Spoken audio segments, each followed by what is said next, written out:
Time to get up, go to work. Good morning.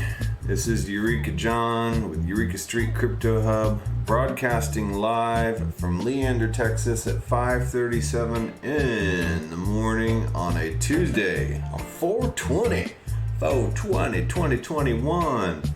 Yeah, it used to be a big holiday for me, 4/20. Not so much anymore. Yeah, I imagine I'll be seeing this all over my Twitter feed today. Everybody, taking pictures of their big old fat spliffs and stuff like that. But yeah, all right, man. I don't know when that actually started being a thing. I think maybe, I guess the 90s. No, a little later than that, maybe. I don't know, man. But yeah, I remember. I guess it was late 90s. Yeah, when people started talking about 420. Man, I'm old. I remember days when people didn't know what 420 was. That was just the size of an engine. Anyway, whatever. This is the traffic report we have going on this morning. Ethereum transactions. Let's see here where we are. Let me pull this window up. Well. Yeah, I mean, the traffic, the ETH transfer fee is a little higher than I've seen it for the past few days. 11.63, and median gas price is 253 Gwei. So, yeah, things are a little bit high right now. So keep that in mind if you're trying to get in and out of a DeFi contract today. It might be a little expensive, or at least right now. And then you have the stats here, and you have Bitcoin over here. Median fee is 23.80. So the median fee sat per byte is 243.63. I don't really do that much transacting in Bitcoin, so I don't really know what that effect is. But they got a new street here. It looks like Monero Street. Let's go to Monero Street and see what's up. I tried mining some Monero a while back, and it took so long to get anything done. I don't think my 2 GPUs on my computer are enough to mine Monero, so I kind of let that one go by the wayside. Looks like, hey, welcome to Monero Street. I'm Isabella. Hey, Isabella. Let's see what's up here. Wow, 0.01 fees. We got a couple people over here headed over to Monero Street, and the thing is you can't tell where it's coming from over here. So Monero is just coming through the clouds. Is that an angel on your head or a ring signature on your head? Interesting. So yeah, cool, man. I like it. It's very nice. And so yeah, you have Bitcoin Cash, Bitcoin, Ethereum, Monero. Let's go see what Bitcoin Cash is doing. All right. Yeah, you got a few people here. Okay. It's like trying to get the youth group on the bus at a gas station during a stop on a road trip. All right. Okay, so anyway, that's that. Exciting stuff. Let's go over here to CoinGecko and take a quick look at this. Ta-da! Let's refresh this page while I take a bite of my banana. And we have Bitcoin sitting at 55,913.55. Oh my God, some new people must be absolutely losing their minds. And this is comical to me, but basically what happened is over the weekend, China, a significant province in China had a lot of power outages, and there were a lot of miners there, and they lost, I think, about I think it was about 40% of their hashing power. And I don't really know why or how hashing power affects price on Bitcoin, but it does. And so the price went down. And then to compound that, a lot of people who had leveraged, which basically means borrowing in order to buy more of the Bitcoin or whatever type of token they're trying to speculate on, whenever the price of said asset that you're borrowing against drops in price and the collateral level drops, then suddenly your loan is liquidated and there's a call in on your loan. And that's not a good thing, and you can lose a lot of money that way, especially if you're leveraged out and you don't really have the money to put back in to fix that, and you're over leveraged. That's what that's called.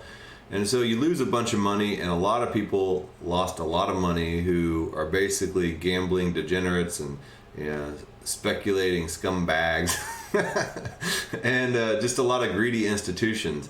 So Bitcoin naturally just has this organic way of just shaking out the losers, and that's Bitcoin is truth. You know, it's financial. It's energy stored in algorithms and computing power, and it is financial truth, and it shakes out the people that try to take advantage of that truth, and that's exactly what has happened here. So I'll quit preaching. So and then let's see what else. Yeah, I think was it the SEC or FBI or one of those people up there, and they're cracking down on Bitcoin addresses that are doing transactions in Russia or something like that. So I don't know, man. You know, there's a million people that'll cover Bitcoin news. I'm not exactly one of those guys. This is just my video blog. I'm not a financial advisor or some kind of professional in any type of way. So I'm just a dude recording my thoughts and my progress learning about crypto every single day. And this is what you've tuned into. So yeah, so you probably know more about this stuff than I do. So I just happen to have a camera and a computer, and I'm tracking my progress every single day. And I'm not sponsored by anybody, and I'm not shilling any tokens, and I'm not paid by anybody or anything like that. So yeah, and I got a day job. You know, I don't have time to just dig into everything all the time. So this is why I'm doing this at the very early hours of the morning, because I have family obligations, work obligations, and a life. So. Anyway, so yeah, so Binance is at 516.12. Ethereum is staying above 2,000 at 2188.78.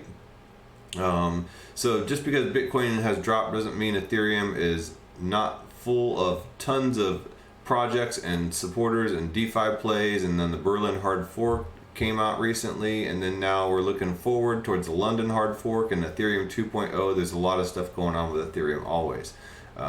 XRP at $1.33. Dogecoin taking the number 5th spot above old Tether. Tether's at $1 so yeah, stable coins, the price will go down to 99 cents up to $1 but it's always pegged to $1. And when you see it go down to 99 cents and stuff like that, it means that there's a whole lot of Tether on the market, because people use stablecoins to jump in and out of whenever they're buying and selling crypto. They don't necessarily want to go to the bank and cash out and go through that like 3-day long process, and then, you know, I don't know, it's just there's a lot of friction, and it's a real pain in the ass involved whenever you're trying to cash out to US dollars. So people who want to jump in and buy the dips and jump out at where they think the top is, they'll use a stablecoin to do so. And so right now Tether's kind of expensive, so that shows that a lot of people are probably jumping out of something. I think I got that right. So and they're buying up a bunch of Tether to find a place. They want to get out of the water and sit by the pool for a while before they jump back in for another dip. And so that's why a lot of the stable coins seem to be getting bought up right now. So yeah, Cardano is at $1.22, Polkadot's at $34.41, Bitcoin Cash $952.97, Litecoin $259.20, Uniswap $30.50, Chainlink $37.66. Okay, and Theta Network down here. I always skip over USD, VeChain, and Stellar, even though I probably shouldn't skip over VeChain. I used to have some VeChain for a while, and it wasn't doing anything, and now it's at 24 cents. That just always happens that way. But you know, VeChain is kind of a supply chain type of token, and it's used to basically track items on supply chains. As far as I know, I need to do a deeper dive on VeChain, but it is, you know, one of those big corporation World Economic Forum type of tokens, and yeah, it's a pretty interesting project. USD is a stable coin. Stellar is along the lines of Ripple to me. Theta Network has dropped down to 10.90. I'm probably gonna have to jump in and buy some more here. So Yeah. So hey, how you doing, Melanie24? Nice to see you. Thanks for jumping on my show. I'll gift you a little crate there, and yeah. When are they going to give me more streamer gifts? All right. Well, thanks. Anyway, so yes, there has been some interesting things going on right now. Mastercard seems to be jumping in the game. They are not forming their own blockchain, but they're partnering with Consensys to support the future of multi-blockchain commerce. So Mastercard is recognizing the need for blockchain and and the way everything's going right here to be able to integrate their network into blockchain technology. It doesn't mean they're supporting any particular blockchain or anything like that.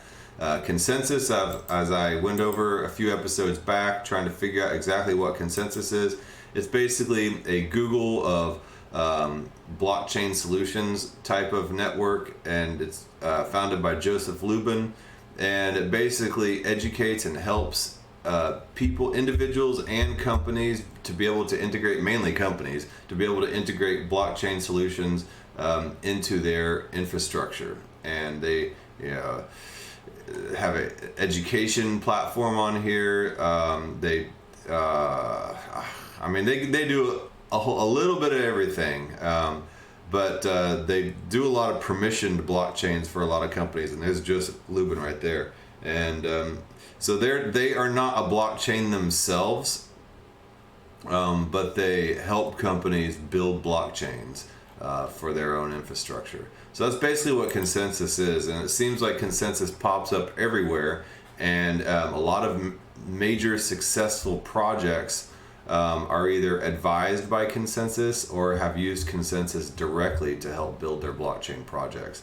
So, and Joseph Lubin was one of the original founders of Ethereum, along with the group, I think it was a group of, not like the 12 disciples, but I think it was a group of 8 that started Ethereum, if I'm correct, in Zug, Switzerland, and at the mothership there. And so, along with Vitalik Buterin, and he's from Toronto. Joseph Lubin and Vitalik are from Toronto, Canada. So and it's a little background on Consensys. So Mastercard and Consensys have announced a partnership to power the future of commerce. Consensys, a software engineering firm in the blockchain space, provides tools and services to support the Ethereum ecosystem and helps builders develop next-generation networks to enable companies to launch more powerful financial infrastructures and technology. So there you go. Consensys Quorum is an open source protocol layer that enables enterprises to leverage Ethereum for their private or public production blockchain applications.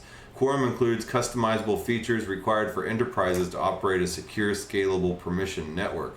As part of Mastercard's multi-blockchain strategy, it will work with Consensys on a variety of initiatives. So indirectly, I guess, Mastercard will be using the Ethereum blockchain. So that's pretty bullish news for Ethereum. Joseph Lubin, founder and CEO of Consensys and co-founder of Ethereum, says Consensys products are the primary point of access to Ethereum for developers, enterprises, and consumers. Digital scarcity, transparency, and automated financial settlement using the interoperable digital asset standards of Ethereum are helping accelerate financial innovation in a variety of industries, which range from NFTs to central bank digital currencies. We are very excited to work with the digital assets and blockchain team at Mastercard to lead the convergence of traditional and blockchain-based financial technologies.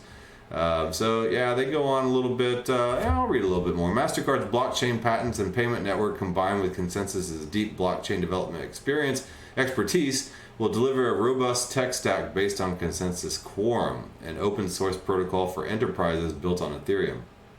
Enterprise Ethereum has seen continued adoption amongst financial institutions and businesses, making it one of the most widely used permissioned blockchains. So Ethereum can be completely open source, or it can be in combination with Consensys Quorum to be a permissioned blockchain as well, and it can be closed source. And permissioned means you have to have special permission to grant access to the blockchain. And a lot of corporations use permissioned blockchains because they don't necessarily want their ledgers out there in the open for everybody to see. So there's actually a token, and the baseline protocol, if you've ever seen that being thrown around, works on that, about how corporations can integrate Ethereum and blockchain technology into their space while not letting the rest of the world see every single transaction that they do, because that can be a problem for corporations when they think that competitors might be looking and zooming into onto possible transactions.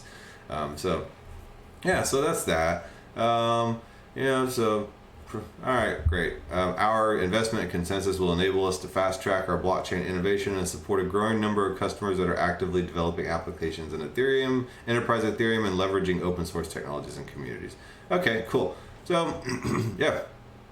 Why Mastercard is bringing crypto onto its network. All right, well, that's that. That's Consensys. In here, they're doing more work. Consensys raises $65 million to accelerate convergence of traditional and decentralized finance. So this shows you that all these institutions are jumping on into this game. JP Morgan, Mastercard, UBS invested alongside Protocol Labs, the Maker Foundation, Fenbushi, Greater Bay Area Homeland Development Fund, which I'm assuming is San Francisco Bay, the LAO, I don't know what that is, and more. The final close, Consensys announced the final close, $60 million formation round to accelerate the convergence of DeFi. So all the big boys are jumping into DeFi.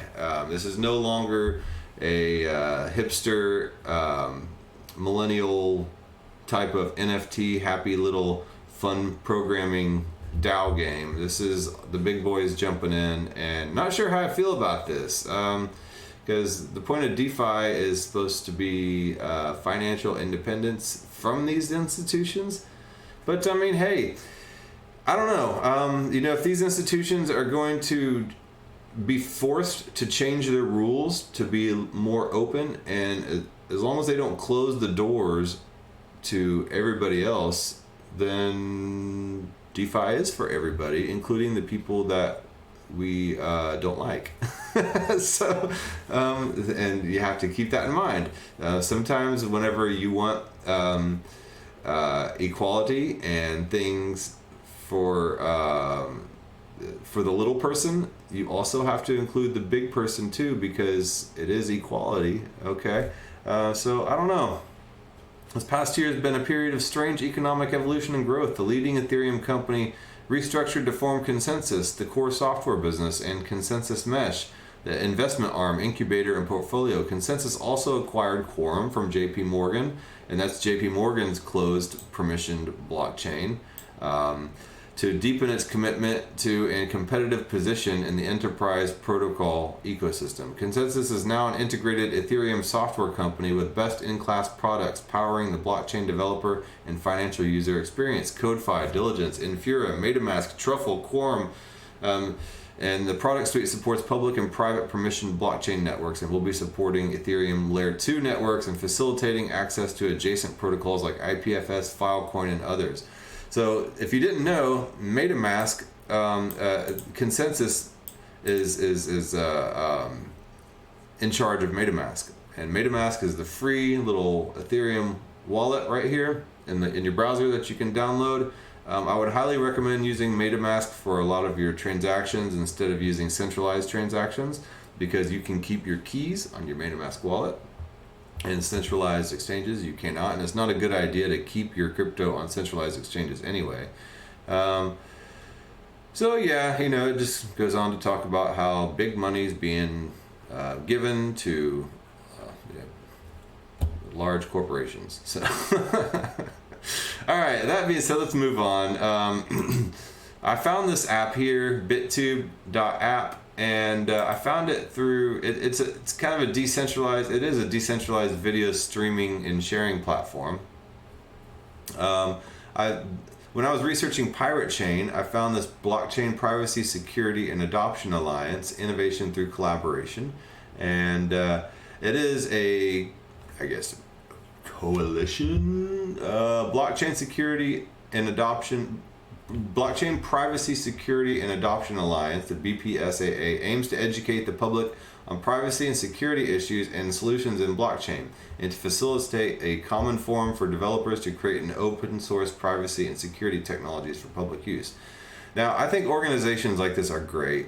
They do help bring awareness and act as a watchdog to be able to make sure that certain initiatives are pushed, and to allow open access to everybody for the fight for free expression and creativity. It's only when I've seen associations like this in certain industries charge an arm and a leg to become and maintain themselves as members that these types of organizations become a problem. But so far this doesn't seem to be the case. It seems to be a great organization, and I found Bittube through here, and Bittube is a video streaming platform. So let's see here, Bittube. So the Alliance members here, a pirate network, of course, and that video got great reception, and I appreciate the pirate network for actually posting that on my video on their Twitter and spreading the word. So thanks, man. I appreciate that. It brought some traffic. Bittube is a content platform that emphasizes free speech, fairness, and unrestricted monetization across the board with no economic censorship. Content providers are paid in the native Tube token and allows instant cross-posting and commenting through the extension. So Bittube is more than just a decentralized video sharing platform. It is an entire monetary network. And there's this little extension up here in the browser called the Bittube Airtime extension. And what it does is you can link your Twitter, your YouTube, your website, or anything that has your content on there, and however much time that people spend on your outlet, you'll be compensated for in the Tube token. And so that's pretty interesting here. So there's the browser extension up at the top that I just told you about. It rewards your active time online, so you get paid basically to go to other participating Bittube type of sites. It rewards the websites and content creators you watch. It allows you to tip and to send money to content creators and to publishers. You can convert your earnings to the local currency, and you can buy it on that extension. So that's pretty cool. You can also watch the traffic of people on your websites, and then how much Tube has been earned. And then they have an entire browser over here. So let's see here. Let me go down and bring this browser up. So, oops, where's my Bittube browser? Uh-oh, hold on. That's because I have it minimized.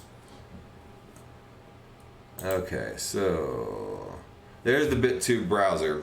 Now, Bittube is a really young project. I was poking in and trying to get things done and publish on the website, and I tried to verify my phone number, and I was just running into a bunch of problems, and I was trying to stake, but staking is not available yet. But so far, from what I've seen, is this is a pretty large project from what they're trying to do. They have their own browser, their own airtime extension for other browsers that monitor website usage, and you can get paid for it and allow you to tip. They have a publishing, I can go in here and I can publish my content. I'm not logged in on this one. Here, I'll go into the other one. But yeah, I'm not logged in right here. But yeah, you can publish your own content just like YouTube on here. You can live stream through this app as well. You can thumbs up, thumbs down, comment on people's stuff, because we all love the comments. And let's see here. So there's staking that will be available. It's not yet. I tried to stake. Let's go here. My session timed out. Of course it did. Okay, I'm trying to find, I had like a million of these windows open trying to figure out what goes where. Okay, so here's a video tube, a video of somebody else's, and oops, let me get out of this one. Shoot, I always do that. Okay, so here's the interface right here. You can publish your own stuff, and I have my Eureka Street Crypto Hub right there, so I can upload. It gives you Daily video quota 5 gigabytes, and so per day that's pretty good. But it is a completely decentralized video platform, so there's no centralized server. Your content is shared on a bunch of other people's computers and vice versa, and then bits and pieces of it, whenever you click on a video to stream, gets transmitted over, and everybody shares streams. And so far I've been watching some videos on it, and everything is pretty clean and crisp. Let's go to my account. I did open up, where's my videos? I did do my pirate chain video right here, and I did yesterday's episode. I'll put today's episode up on here as well. So I'm just kind of working through this website and what Bittube is all about, but so far it seems pretty cool. They have their own mobile wallet, which is coming out. They have a desktop wallet, and then of course they have the browser wallet and the online wallet. Bittube.video is WebTorrent powered video sharing platform. So it acts a lot like BitTorrent in the way that I was trying to say is a peer-to-peer video sharing system using PeerTube. And PeerTube is its whole other separate project, but basically PeerTube is a video streaming platform that is decentralized. So Bittube relies on PeerTube for its streaming technology. Bittube videos are new video sharing platform, is still in development, and yes, there is a lot of things that they need to fix and get right, but if this all goes well, I think this could be an amazing platform. It's powered by ActivityPub and WebTorrent based on PeerTube's open source code. These technologies are censorship resistant by design. Bittube.video has real-time content monetization using airtime plugin for PeerTube, which does not rely on ads or third parties. So there's no ads. It has its own browser wallet. It has its own desktop wallet. It has its own browser even, and that's a completely private browser. And then they have an airtime module that you can plug into your website to accept payments, so in micropayments as well. So it has its own API extension for that, and a WooCommerce payment gateway. So it has a payment gateway plugin for to be able to add to WordPress. So there is a complete ecosystem going on here with this Bittube.app. So it looks pretty promising. Yeah, so I'm pretty excited to see where this is going to go. But yeah, like I said, there's still a lot of work to do. I had to kind of navigate through and figure out, how everything was going to work out, and but I did go on their Discord right over here, and let me get to the Discord channel for Bittube. I had some questions because my phone number wasn't verifying, and I was having trouble uploading some videos because their servers were having some issues, I guess, on Sunday, but it's fixed now. And come on, yeah. Okay, so here is their Discord group right here, Bittube. And this guy Leafy immediately answered back. He seems to be online all the time. So yeah, good stuff, man. I'm gonna keep an eye on this project and keep following it. Okay, well, that being said, I have one last little thing I wanted to cover before I got off of line and start making my trek to work. I don't want to go to work today. I just got back from vacation, and work is so busy, so I don't have time to just kind of dick around and but I actually got to work at work. But let's see here. Okay, let me get to my bookmarks. Okay, now this dude Chris Blec, a lot of people love him or they hate him, but I call him the DeFi watchdog, and he kind of is. He's cranky, he's ornery, and he's not afraid to tell a bunch of projects that they're screwing up, and he's for individual liberty, and yeah, I think he's a great dude. I learned a lot from watching a lot of his YouTube videos. I first learned about Aave and DeFi from watching this dude's videos. He explains things very simply and clearly. But yeah, he's an honorary old man. Actually, I'm probably older than him, but you know. Anyway, so he says, when you bridge tokens from Ethereum to another chain, the tokens never actually leave Ethereum. They just sit in a smart contract or custodial wallet, i.e. Binance, on Ethereum. You receive an IOU token on the other chain that can be burned to receive the original token back.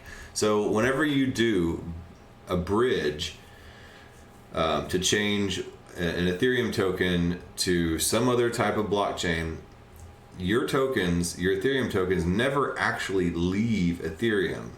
They just are sitting in a smart contract, and you basically, the tokens you receive in exchange are IOUs, and they can be burned back to the original Ethereum tokens in the smart contract. So that got me thinking. I was just like, so what happens if there's a hack? I said, okay, so if the Ethereum that was bridged from gets hacked and drained, are there consequences for the tokens of the original ETH, for the tokens the original ETH was bridged to? Does this make 2 potential security vulnerability points? And he said yes. So there are 2 security vulnerability points whenever you bridge tokens. There's the tokens that you bridge to, and then the Ethereum still sitting on there. So if one of those gets hacked, then the other one is affected. So he said, yes, the ETH from the bridge is providing the value to the tokens on the non-ETH chain. People are bridging ETH and then swapping for tokens, so those tokens still rely on ETH. So yeah, you know, that's pretty interesting stuff. So think about that type of stuff. He's the type of guy that brings up these things that you're like, oh wow, I thought this was the greatest application on the face of the earth, and then this dude has to come here. He's like, he's the guy at the Christmas table that talks about the pagan roots of Christmas to your grandma or to your 5-year-olds. You're like, oh wow, I thought this was all hunky dory. Oh wait, oh yeah. But it's very informative information though, and especially when money is involved.